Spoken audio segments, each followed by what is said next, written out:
தந்தை அனைவரும் ஒரு உதாரணம்.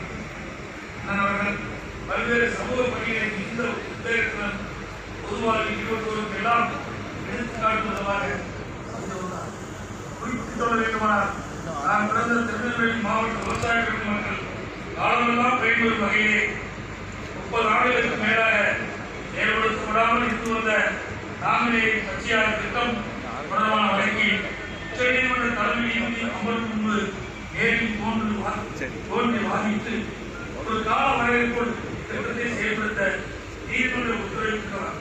கட்சியாளர் திட்டம் நிறைவேற்றப்பட்டு இப்பகுதி விவசாயிகள் எங்கும் பயன்படுத்தி வருகின்றனர். இதேபோல் 1990 திருநெல்வேலி மாவட்டம் நாங்குநேரி குடிமுடியாத திட்ட செயலாளருக்கு மாநில அரசுக்கான உத்தரவை உச்சநீதிமன்ற தலைமை நீதிபதி அமர்வில் நேரில் தோன்றி வாதிட்டு ஆணையை பெற்றுக் கொடுத்தோம். இது மட்டுமல்ல, தாய் தமிழ்நாட்டிலே உணவு பற்றாக்குறை ஏற்படுகின்ற சூழ்நிலையில் அதை போக்க 10,000 அரிசி பிடிக்க மாண்பு உச்சநீதிமன்ற தலைமை நீதிபதி அமர்வை நேரில் தோன்றி பாதித்து ஆணை பெற்று 8 ஆய்வு செய்தார். சபாநாயகர் இருந்தபோது பொதுநிலையில் தனி அக்கறை கொண்ட காரணத்தினால் 1986 நில உபகரிப்பை கண்டித்து கிழக்கு கடற்கரை சாலை, பழைய மாவட்டம் சாலை மற்றும் செங்கல்பட்டு மாவட்டத்தில் இந்த பகுதியில் மொத்தம் 17,000 நிலத்தை மீட்டெடுக்க காரணமாக இருந்தது. இன்றைக்கு அவரின் மதிப்பு என்ன என்பதை நீங்களே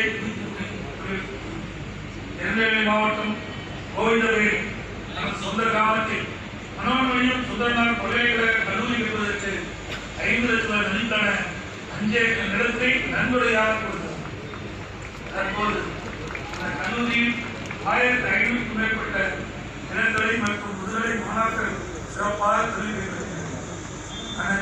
மாநிலவர்கள் 1968 ஆண்டு வழக்கறிஞராக பதிவு செய்து 2015 ஆண்டில் 5 ஆண்டுகளை நிறைவு செய்த பெருமைக்குரிய 3/10/2015 சட்டம், அரசியல் மற்றும் சமுதாயத்திற்கு சிறந்த சேவை ஆற்றிவிட்ட என்னை உயர்ந்த வழக்கறிஞர் சங்கத்தால் வாழ்நாள் சாதனையாக விருது பெற்றார்.